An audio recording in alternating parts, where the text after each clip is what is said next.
Good afternoon, everyone.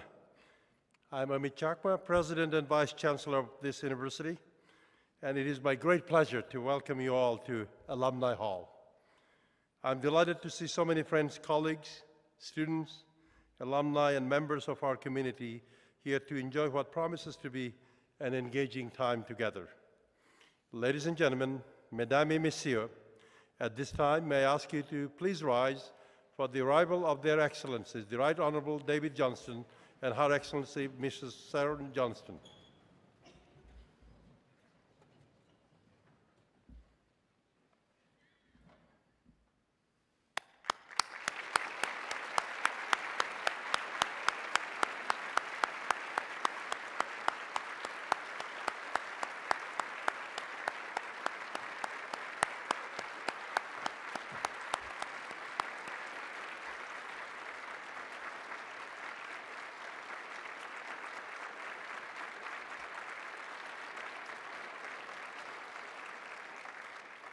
Your Excellency, please be seated, otherwise others cannot sit. Thank you. Your Excellencies, welcome to Western. Welcome to your home. We are thrilled you are here. 2 years ago, we created the President's Lecture Series here at Western as a venue for showcasing personalities of national and international prominence from the realms of academia, politics, civil service, business, science, and the arts. The goal of the series is to engage our campus and the broader community in meaningful discourse on a wide range of important topics while raising Western's profile. Along with that, of the exceptional alumni, faculty, students, and staff who comprise our university. Before I formally introduce our speaker, I wish to first invite Western's Acting Director of Indigenous Services, Brent Stonefish, to share some important remarks on behalf of our regional Indigenous community. Brent, please.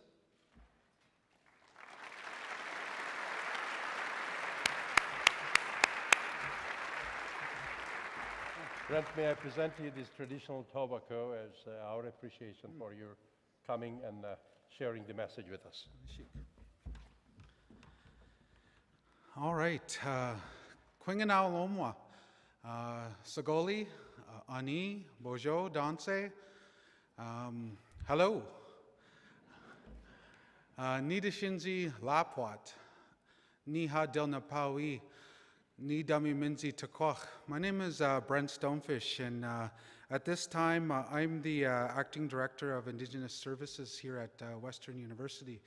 And at this time we would like to have acknowledgement of these lands and acknowledge the Adirondack people that were here at one time in our great nation's history, as well as the Oneidas of the Thames, the Chippewas of the Thames, and Munsee Delaware Nation, along with a rich and vibrant urban population and the many different First Nations communities in the area, just to acknowledge the land that Western sits on, and to recognize that going forward that co-development of true lasting partnerships and relationships is key.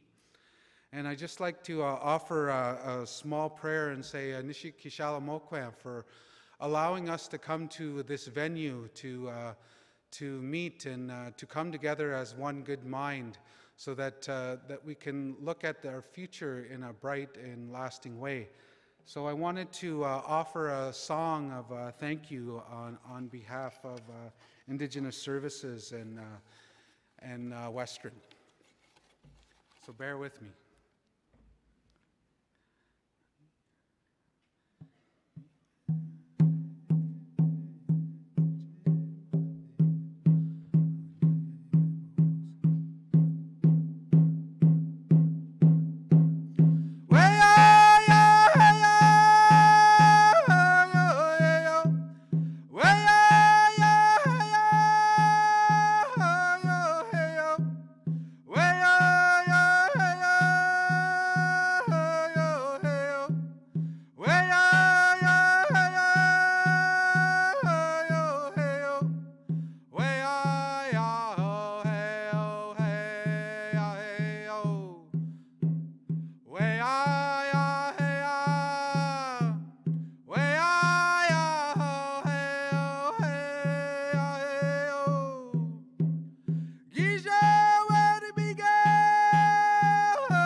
Thank you very much, Brent.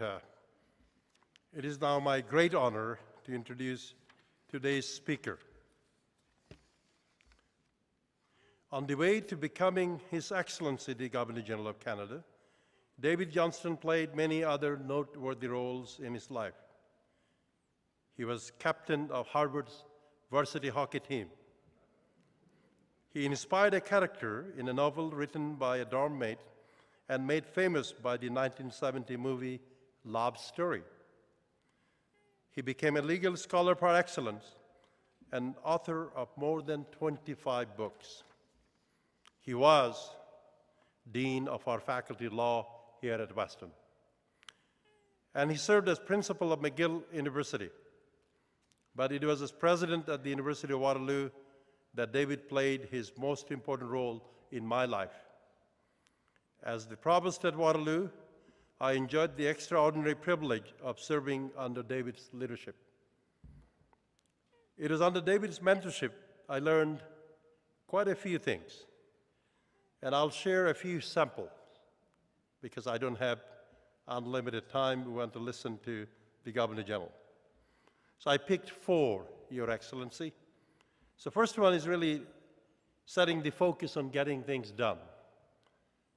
So I'm quoting the Governor General, then President of Waterloo.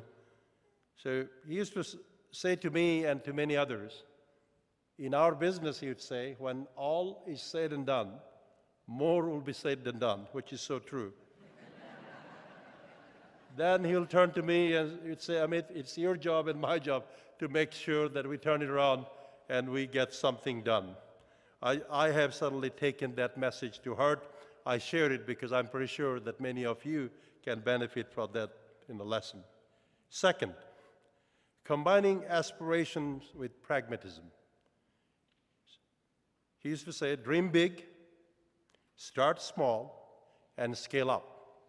I think those words are still valid, and I certainly try to live up to those. Third one, on international experience for students. So there are many, many memorable lines, but I'll just give you one. Knowing one is knowing none. If you just know yourself, you really don't know anybody. And the last one, fourth one, which is fitting as we celebrate our country's 150th anniversary, I'll call it Call to Duty. And he taught me all of this and many others by telling story. What you may not know, that he is a storyteller par excellence. So I'll share this story, because I have learned a little bit of storytelling from him, but obviously nowhere close to what he could do in telling stories. So I get a phone call from somebody in Queen's Park asking me to join a board of something called Health Force Ontario Marketing and Recruitment Agency. And I learned not to say no to almost anything unless there is a good justification, again, from His Excellency.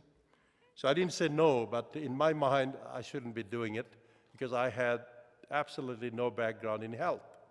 I'm a chemical engineer after all, provost at Waterloo, so what do I know about health?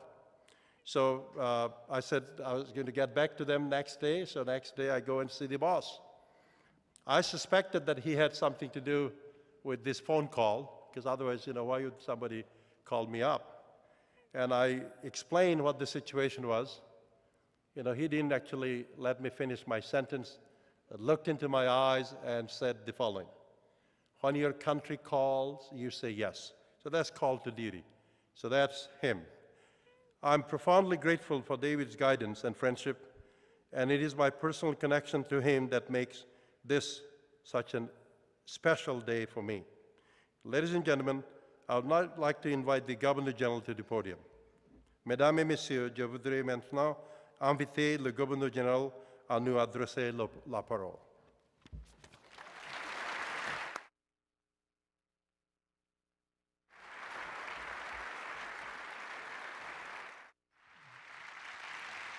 Thank you.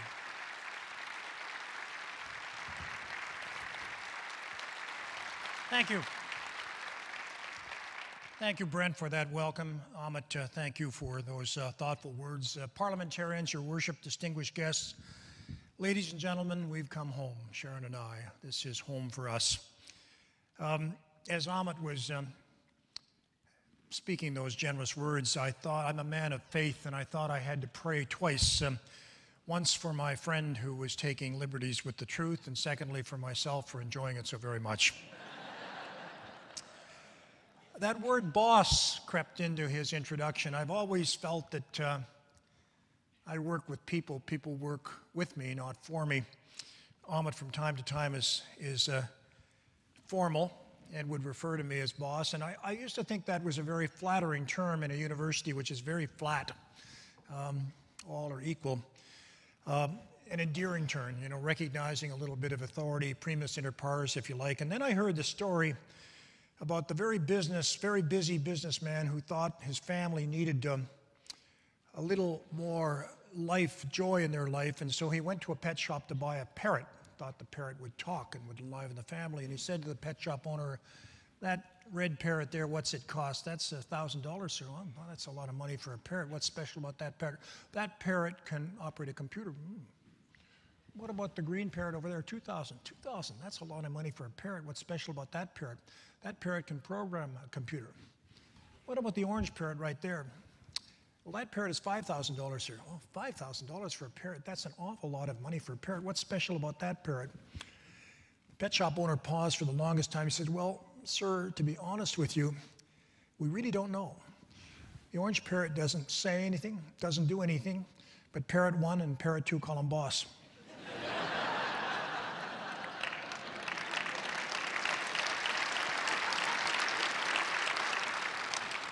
My wife would say, "Don't encourage the lad with the stories." It's wonderful to be back at Western, home. We were here when our 5th daughter was born, lived in the corner of Cheapside and St. George, and had a wonderful 5 years. But especially thank you for entrusting me with the responsibility to give this prestigious President's lecture. The key word to focus on here is trust. It's what I want to speak about today. Trust in Canada in particular. La confiance dans notre pays est au centre de mon exposé d'aujourd'hui. I look forward to taking your questions and having a discussion later, and I can't think of a better place to explore this subject than here at Western, where so much of my thinking on trust began more than 4 decades ago when I was a very young dean of the law faculty, and I'd like to tell just a story or two that was the beginning of my journey in learning about what trust is and how you build trust. I had come from the University of Toronto. I'd been co-chair with the Chief Justice of Ontario on a review of the law faculty, which had had a difficult 2 or 3 years. The dean had resigned, an acting dean had been there for a year or so, and the budget had been diminished quite considerably and a large turnover. So it was, I suppose, a bit of a challenge. And day one, Al Adlington, who is the VP Administration and Finance, put his arm around my shoulder and said, "You need a friend. I'm your friend." I said, "Thank you." Day two, I phoned Al to say, "Al, I think I need a friend. I think I have a strike on my hands." Day two, strike of the faculty, not bad. So I came over and he said, "Well, what's happened?" I said, "Well, I'm very interested in new technology in law." The first book I'd written by that time was a book called Computers in the Law. And we had a law bank of statutes of Canada and regulations at the law faculty at Queen's, where I had first taught, where you would actually search the answer to a legal problem from that database. It was not yet as good as going to the library and looking it up, but we were interested in that cross-section. So I had authorized a $3,000 expenditure to buy a leased line to Queen's, to this law library, and a very sophisticated IBM computer typewriter to click into it, $3,000.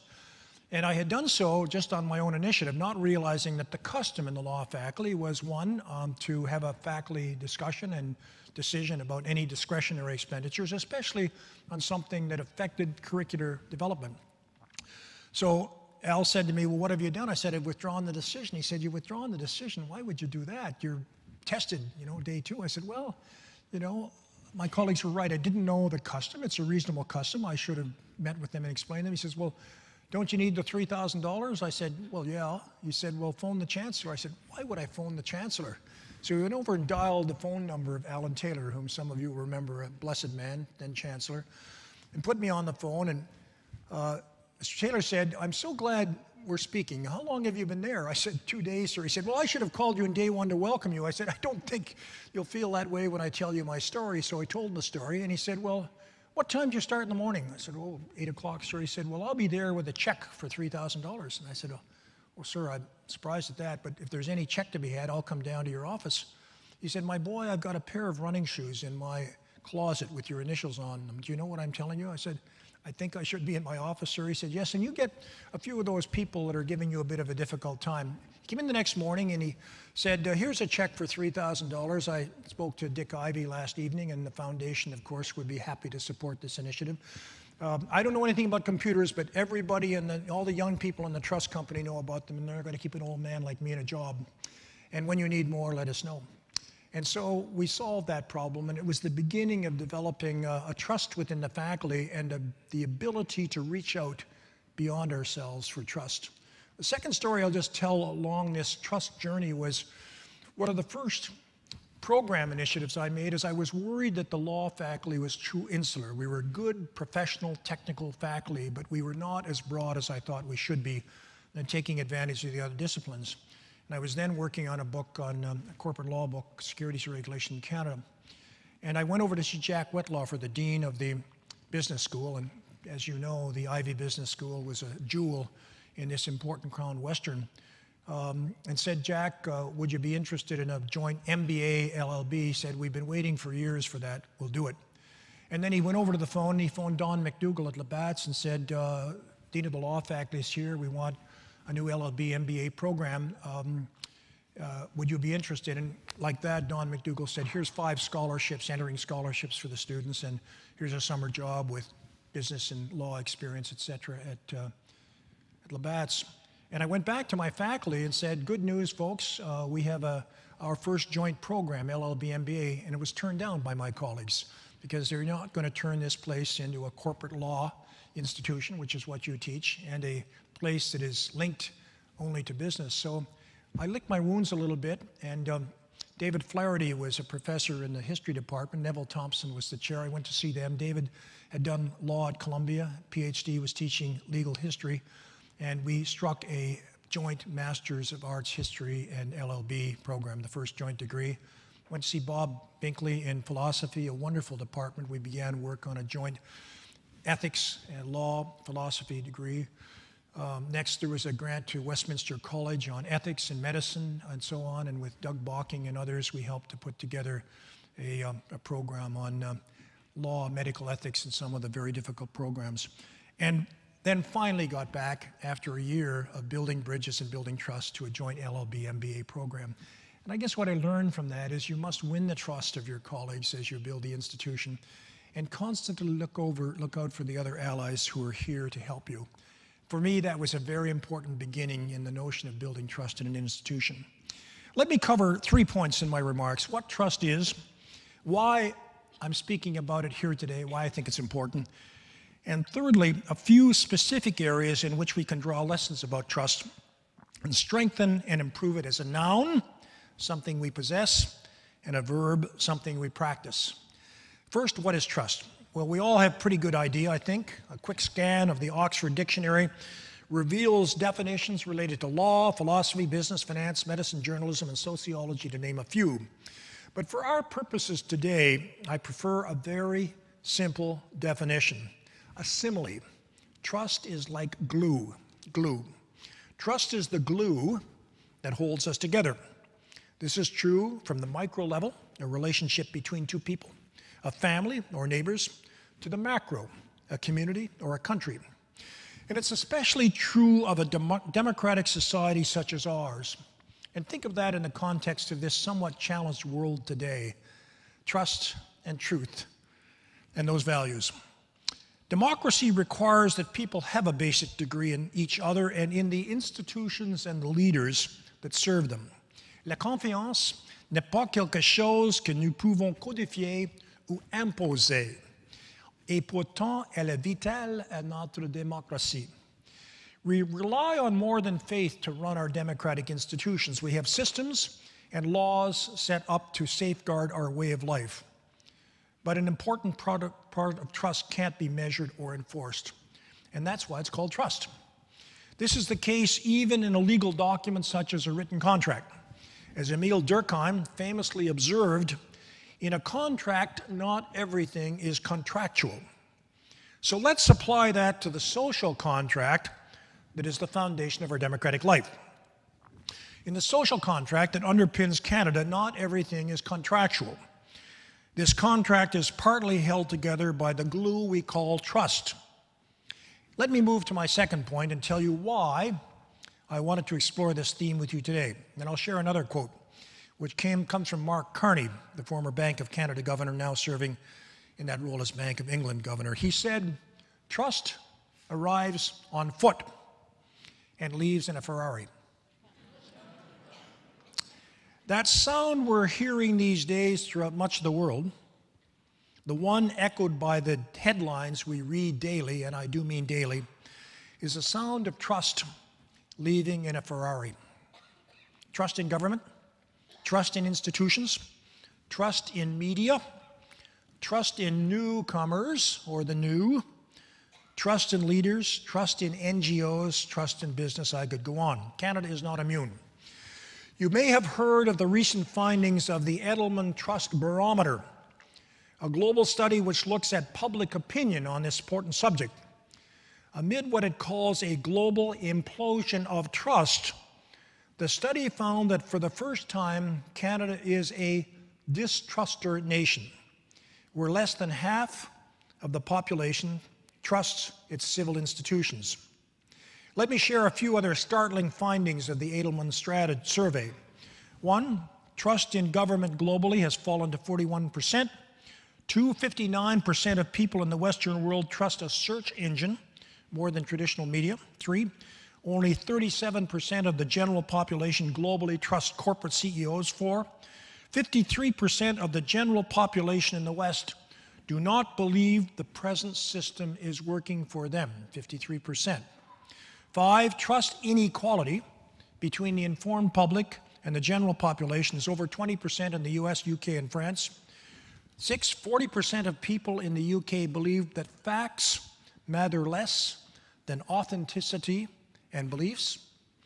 And finally, 67% of the general population believes CEOs, firms focus too much on short-term results. So what does this mean? It means the glue that holds together our social contract is weakening. And so what do we do? Well, it's a challenge for all of us. We can't be complacent. Like democracy, a healthy social contract requires our active involvement. It's not about the few, but the many. Le contrat social qui nous unit n'est pas l'affaire de quelques-uns, mais de nous tous. Comment pouvons-nous renforcer et alimenter cette confiance en notre société?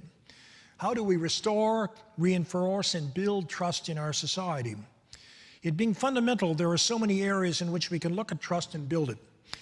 But let me highlight 3 areas of focus before taking your questions. The first is trust in the professions, which are so important to you here at Western.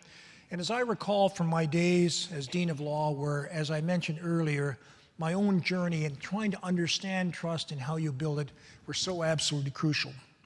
There are 3 principal elements to any profession's social contract, 3 key elements. First, a profession is characterized by specialized knowledge that's formally taught and obtained by experience and under supervision, those 3 qualities. Second, the state gives it a right to a monopoly or a near monopoly and to control entry and exit standards and competence. Entry, exit, and competence. And to some degree, even a voice on fees. And third, and probably most important of all, the profession, has a responsibility to society to serve beyond the needs of specific clients, that is, to serve the public interest. That's the deal. That's the deal when it comes to professions such as law and medicine and others we can learn, we can use. So what happens if the profession fails to meet its obligations under the social contract? Well, society will change the contract and redefine the profession's force. When trust begins to ebb, other forces move in and say, we have to handle this, and we can't rely on those 3 key elements of a profession to serve the public interest well. So that's the challenge, and that's the opportunity. Knowing that profound change is upon us and that we cannot be complacent, how do we reinforce professionalism and forge a renewed social contract? It's a big question, and likely to be one of the defining challenges of our time. What's clear, however, is that the well-being of the many and not the few must be at the heart of this redefinition. In other words, inclusiveness is critical. L'inclusion est essentielle à la voie à suivre pour renouveler notre confiance envers notre société. In fact, greater inclusiveness is a path we can take to renewal because in times of change, it is our values that will lead us toward the smart and caring country we desire. I'm very fond of Shakespeare, and one of the lines I quote very often, especially to younger people, comes from from Shakespeare's play Hamlet, where Polonius, who plays the fool, and in many of Shakespeare's plays, the person who had the wisest things to say was the fool. And Polonius was bidding farewell to his son Laertes, who was leaving Denmark to study in Germany. And he gave him these words of advice. This, above all, to thine own self be true, and it must follow, as the night the day. Thou canst not then be false to any man. So that message is be true to yourself, but what is yourself in that passage? It's being true to your values and trusting in those values to guide you, particularly in the challenging areas in life where you have choices to make. The second area I want to just dwell on is where we can build trust is in our educational system. Post-secondary institutions such as Western are enormously important in building trust, and we must redouble our efforts to harmonize equality of opportunity and excellence too. I often pose the question that John Gardner, the former Secretary of Education of the United States 40 years ago, posed. Can we have equality of opportunity and excellence too? Can we see those 2 objectives as mutually reinforcing and not mutually destructive? Well, we can. And the Canadian experiment, I think, is an affirmation of that.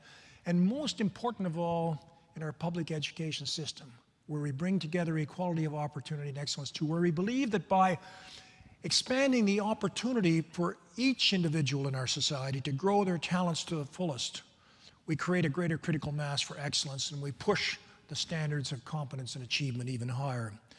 But it must be equality of opportunity that's broadly shed. And as the nursing grounds of our professions, of which I just spoke, universities have a very special and crucial role to play. For generations, equality of opportunity and excellence have been core Canadian principles. We haven't always succeeded. This is a never-ending quest of constant improvement. And indeed, we have made some terrible mistakes in the past, as in the case of our residential schools.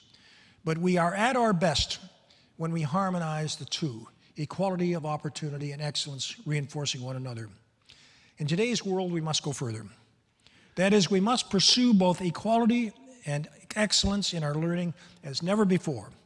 We must urgently improve access to education for underrepresented groups while reaching out to the world and engaging with top talent.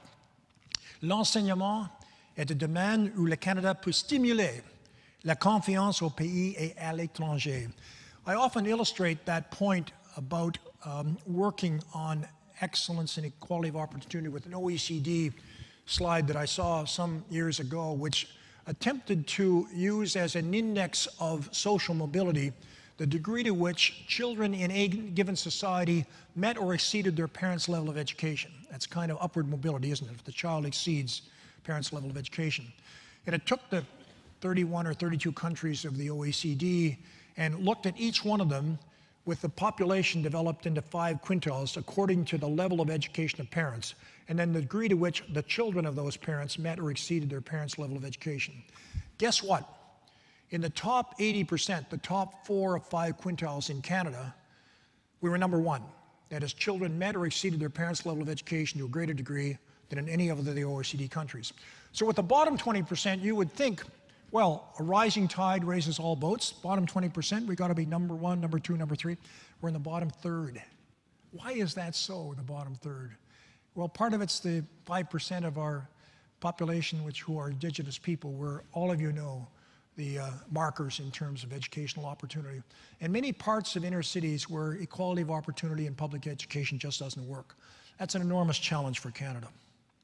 Third, I want to highlight the role of citizens in building trust in government and civil institutions through participation.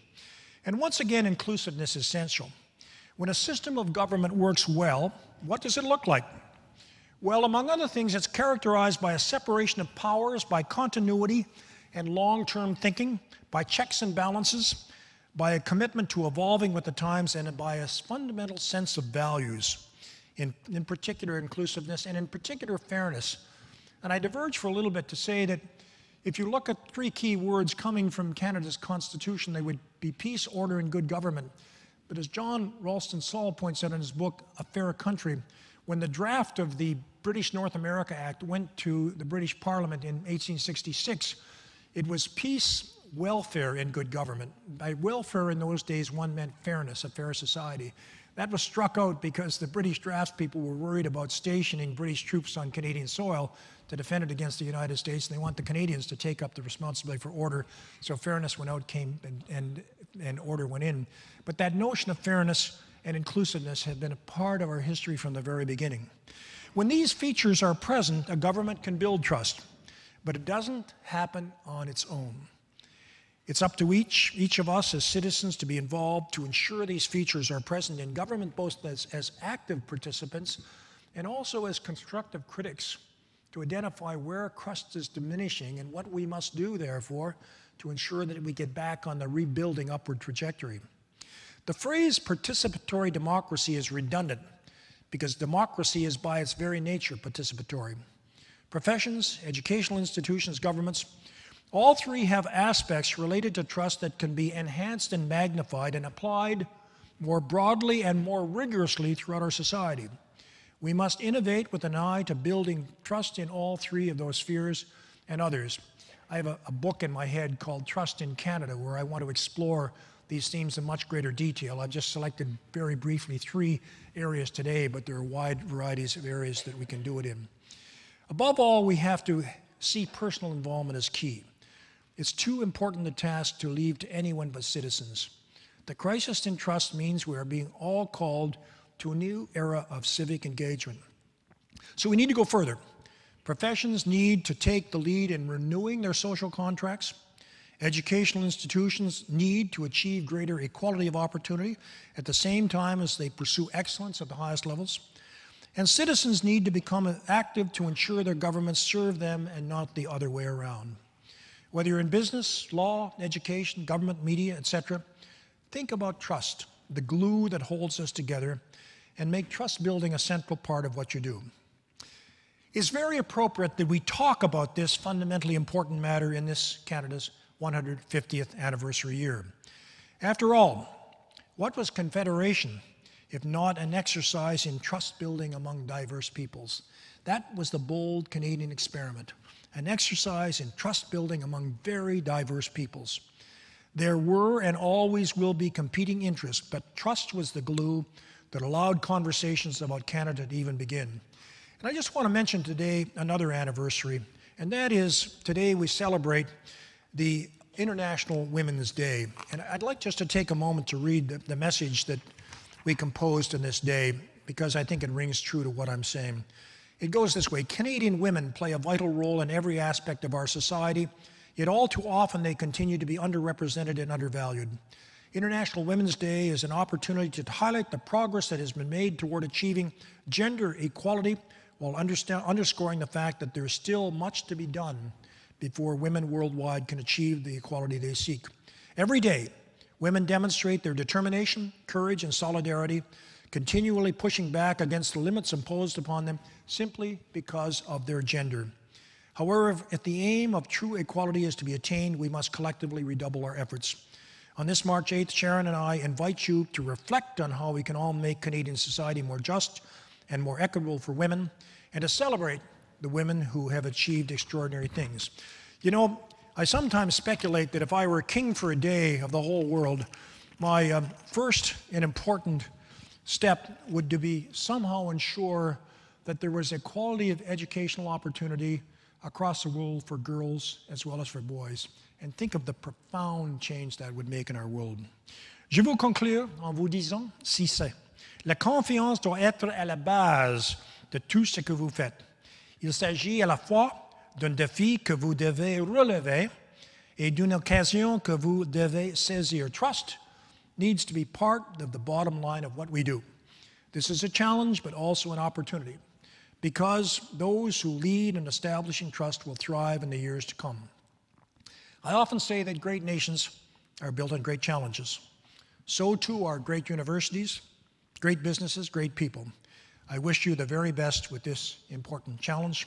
Thank you. Merci.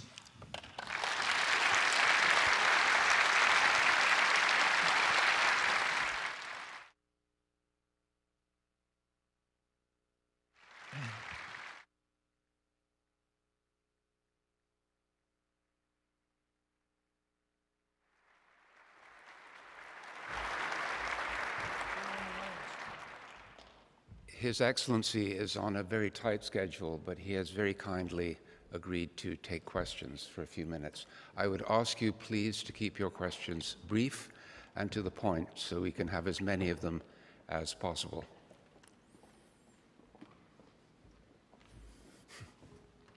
Any hands? Right here. Hi, thank you for coming, Your Excellency. My question pertains to your role as Governor General. As Governor General, you have to maintain complete political neutrality. I was just wondering if there's any instances in which you found that difficult, and if so, when? For me, a law professor is extraordinarily difficult. But one does it. And why does one do it? Because this is a non-political institution. I'm part of the non-elected part of our government. We have the elected government that engages in the political affairs of our country. I often say we have a divided crown, if you think of the crown as our entire government. And the Prime Minister and his ministerial colleagues and our Parliament are responsible for the business of government. The non-elected part of the crown, I'm the representative of Her Majesty here, has to do with the fundamental values of the country, the protection of our Constitution, and in many ways kind of the soul of the country. So that's where we preoccupy ourselves. And one is better equipped to deal with those non-political issues if one is a non-partisan person in the whole process, and brings to bear on our system of government a continuity, two, independence of the particular fray of the day, third, a kind of long-term approach to our issues, and four, trying to ensure that you always have a government in place and that the Constitution and our fundamental values are respected and honored. Thank you very And much. so when people ask me your views on the newly elected President of the United States, I say we have enough things to worry about in our country without my opinion on that.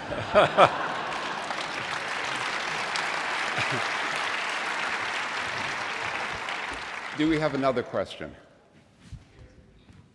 Up there, Your Excellency.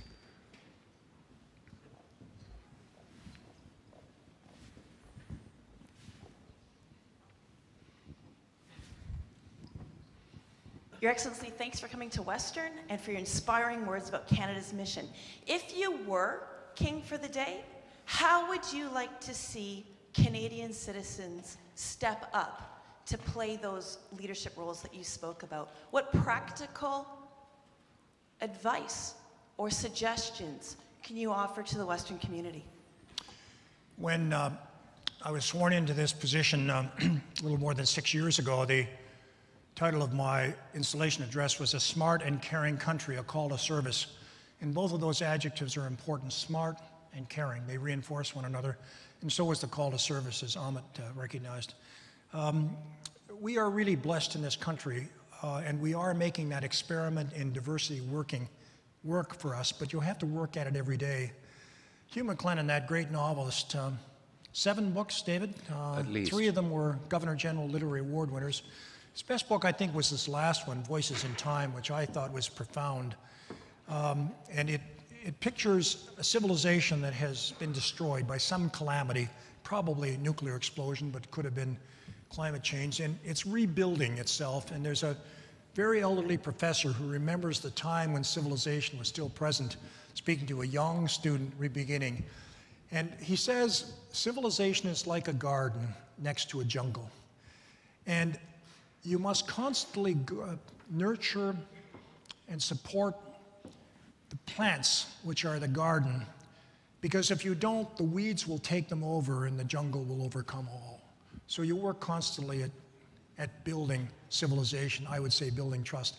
To make it very practical, I often say about Canada's 150th year, what do you do for a birthday, especially 150 years? Well, you usually make a present. And I say, I'd like each Canadian to say, let me make my present to my community, my neighborhood, my church, my organization, to make it better for all of the people there. And see that that has a wonderful ripple effect, not only in that particular neighborhood, but right across the country. Above all, don't be complacent about this blessed society we have, and recognizing it's incumbent upon all of us to work as good gardeners to be sure that the gardens are flourishing. Absolutely.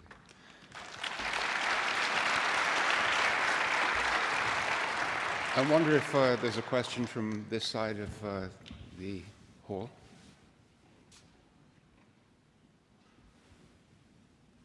If not, then we'll return to this side.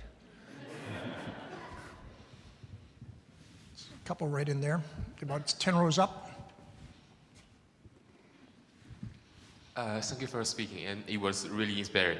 But I want to ask about, like, as young people, especially international students who study abroad in Canada, and is there any advice from you that you can provide for us to start our own business? Yeah. And that's it. Thank you. I could say so many things about that subject. Ahmed hosted a luncheon where we had 9 or 10 people who were engaged in the international education focus of their universities, which were quite inspiring. So I could go on at length. Let me just say, one, how important I think international education experiences are for us as a country to make us global citizens. I often say my favorite bumper sticker is, minds like parachutes work best when open. And you open minds by being exposed to the difference. And at the present time, only 3% of Canadian undergraduate students study abroad for an experience elsewhere. And typically, the number of international students in Canadian universities is 4, 5, 6%. We should be the Athens to the new Romes. Canada should be the place where people look for equality of opportunity and excellence in education and come from all around the world, because this is such a welcoming place. And encourage all of our students to have an experience abroad, especially in a language other than their first language. I tell a story of our 5 daughters. All the important things in life I've learned from my daughters and my wife, and now from our 14 grandchildren. And I say that not in jest, I say that seriously. At age 12, all of our 5 daughters began international experiences, a host of them. And 4 things happened to them that were really remarkable in their development. One, they became more curious. All kids are curious, they're always asking why, but their why was more penetrating. Secondly, they became more tolerant. Tolerant in the sense of not, you're different from me, that's okay, nobody gets hurt, but I'm interested in why you're different. Thirdly, their judgment becomes better. They're really quick to spot bigotry or idolatry. They're always interested in the other point of view. They want a second opinion before they come to a conclusion on something really important. They view it from several different angles. It's called triangulation, I guess, in physics or engineering, to get a perspective on the issue. So their judgment is better. And fourth, and most important of all, they become more empathetic, not sympathetic. I feel for you and your sorrows, but empathetic, I walk on your shoes. And anything we can do to make our campuses more international and function like parachutes with our mind open, those are big gains in terms of how we develop as learners.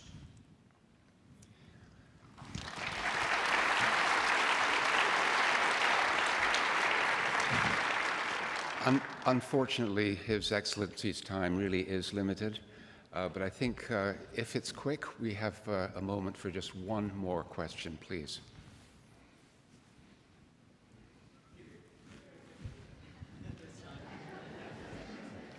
May I tell a story if there's not a question? No, There's a question there.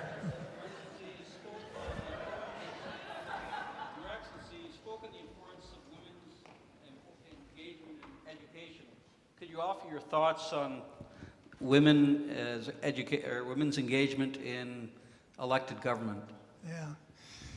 Well, I love the answer of our Prime Minister when he was commenting on why 50-50 gender balance in our cabinet. He says because it's 2016. That's a pretty good answer, I think. Amit just told me that the second woman dean of the law school has just been appointed or is about to be appointed, Amit. That's progress. You know, my approach to that is very simple. Why on earth would any society draw from only half of the population and not the other half, especially when the other half is so very, very talented? And so it's the responsibility of all of us to say, we draw from the whole talent base, one, because it's a smart thing to do, and number two, because it's a fair and caring thing to do. David, can I just finish by saying, I wanted to end with a couple of more stories, and they're going to be brief, but I wanted to end by saying the journey that we had here was wonderful from 1974 to 79. Our 5th daughter was born here, and I learned so much from having the enormous privilege of being a young dean of law. And so after 5 years, I went off to be principal of McGill, and Carl Williams had been the president when I came. And so I went to say, Dr. Williams, I've received the offer and I've accepted and I'm off to McGill and I'd like your blessing. And he'd written a letter of recommendation for me, so he knew I was going to encourage me. And I said, I really would, I'd like to have your advice. I'm going into uncharted territory. My boy, I wouldn't think of giving you advice. You're going to be just fine. Don't worry a bit. Well, sir, I know you run into difficult situations, and I'd really appreciate some counsel on how you handle it. He says, I wouldn't think of giving you counsel, but I'll tell you about a story that has always stayed in my mind about the outgoing president and the incoming president of the university who asked for similar things. He said, no advice, but I'll give you 3 envelopes to be opened in sequence only in times of enormous travail, and may you never get to the 3rd envelope. So he put the 3 envelopes in his right-hand drawer, and the first 4 months were marvelous. The honeymoon period expanded, etc., and then all of a sudden, events, as Sir Harold Macmillan says, happened, and there was a great calamity. And in desperation, he opened the first envelope and said, blame it all on your predecessor. He did. Yeah. Problem over. 7 months go by, everything fine, and then a great calamity hits. In desperation, he goes into the drawer and he pulls out the second envelope and it says, appoint a blue ribbon committee with very broad representation to study the matter in depth and report in due course. When the committee reported, of course, the problem had gone, everybody had forgotten about it. 9 months go by, another great calamity. He opened the drawer, pulled out the envelope, looked in, and said, "Write 3 letters."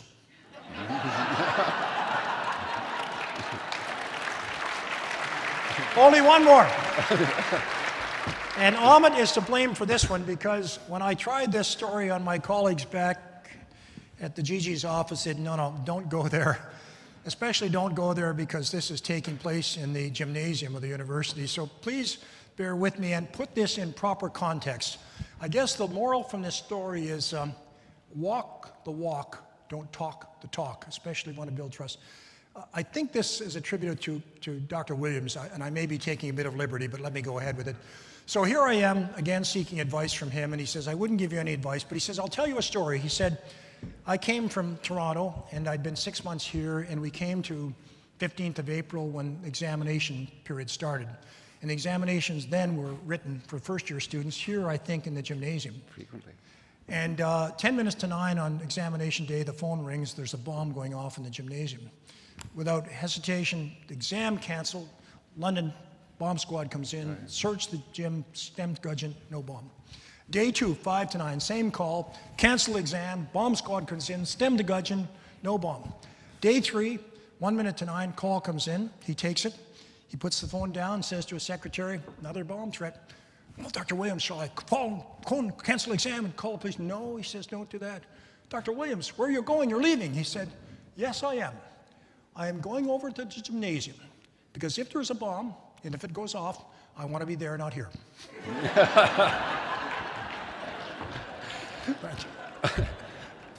His Excellency asked me to cut him off, which is, of course, impossible.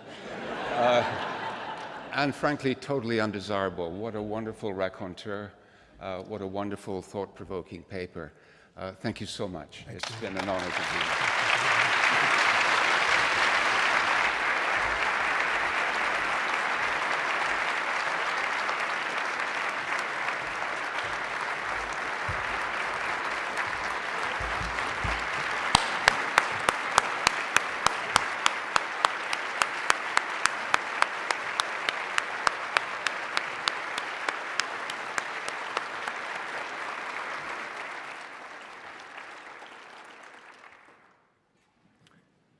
First, let me thank you, Your Excellency, for your thoughtful lecture and for ignoring the advice you got from your thoughtful colleagues at Alumni Hall. I think these stories just bring everything alive. And ladies and gentlemen, you have just tasted or got a little taste of the storytelling capacity that our Governor General has. And obviously, there are many, many more interesting stories that I've been privileged to listen to in the past, but we don't have time for you to, I guess, listen to any more of the stories. From my point of view, Your Excellency, what I saw in your wonderful discourse is really a powerful intellectual discourse, and that reminded me that in spite of your responsibilities as our Governor General, you still remain deep in your heart a professor. And I was thinking the story that you told me about our founding dean of the Faculty of Law. At age 74, retires from Supreme Court and comes to Western to found the Faculty of Law. And as much as some of us would like you to continue in your role forever, we do know that at some point in time it's going to come to an end. And here is my public appeal to you. Whenever you find some spare time after your current responsibilities end, please come and be that teacher, be that professor of law at Western.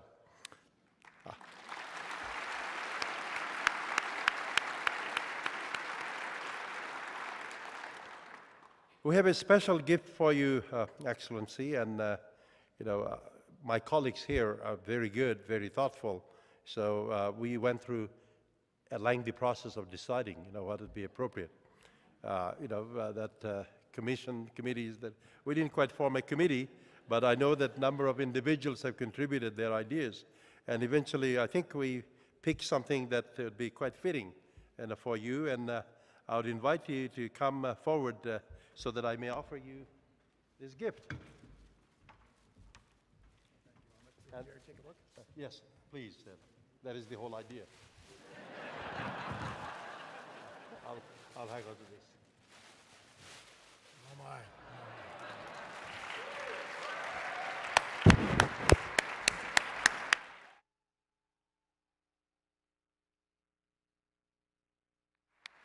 While I'm putting this on, I'm going to tell you another story. I had been at the law school, I think, 1 year, and we had been in operation for 20 years, and our library was filled to the gunnels, and we needed to extend it. And I went back to the history of the law school, and I realized it was a gift from a gentleman by the name of Mr. Niblett, who'd been one of the original shareholders in Imperial Oil. And his gift made it possible to build a library in a good part of the law school. And so I learned that his 92-year-old daughter, spinster daughter, was still alive, and there was no recognition of this gift. And I thought, well, it's appropriate that we honor this gift that made the law school possible. And I guess being a little bit of a canny Scot, I thought maybe she might be persuaded to provide the largesse to expand the library. So the great day came to unveil a plaque to Mr. Niblett in the foyer of the law school, and the chancellor was there and the president was there, and they spoke well, and I spoke, and then we went over, and I'm reminded of that because I usually check the bag before I pull the paper out and see what's inside it. I had not checked the plaque, and as I and Miss Niblett pulled the curtain back from the plaque, there, staring us in the face, was a centerpiece from Playboy magazine. And she was not amused, and we did not get the monies to extend the library. 150.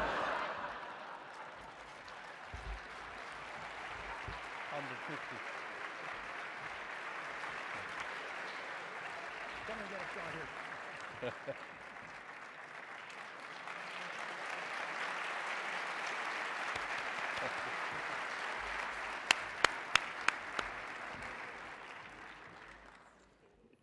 Your Excellency, when you were deciding, what to give to you, so the jersey was the easy part. So the debate was, what should be the number? And eventually, I think our 150th anniversary won over, so it's 150. So it's quite fit. Let me take this opportunity to thank Professor David Bentley for moderating the Q&A with His Excellency. Many of you know David as a member of the Royal Society of Canada and a Killam Prize laureate. Among his many distinctions, Professor Bentley is one of Western's most beloved and distinguished scholars. And I'm so pleased that you are with us today and you are able to moderate the lecture. And those of you who didn't have the opportunity to attend last year's lecture, it was actually Professor Bentley who delivered our second lecture. And, Professor Bentley himself is a good storyteller. So he gave me this one line, which I think we could use in the future, that somehow we managed to sandwich him between two governors of different kind. The first speaker was governor of the Bank of Canada, and second, of course, was David Bentley, and now Governor General of Canada. So ladies and gentlemen, mesdames et messieurs, that concludes the formal part of our program this afternoon. Thank you very much for joining us, and thank you for coming. You probably would not know this, actually. We had to change the venue to accommodate your interest in attending this lecture. The Governor General is available for signing copies of his important new book, The Idea of Canada, Letters to a Nation. Proceeds from the book sales are going to the Alumni Hall Foundation in support of the Sovereign's Medal for Volunteers program, which is a great cause. And finally, we also invite you to share your thoughts about Canada by jotting them down for inclusion in a time capsule we are creating as part of our celebration of Canada's 150th anniversary. There's a table set up on the auditorium floor where you can obtain your time capsule card. And again, thank you and have a wonderful evening. Thank you very much.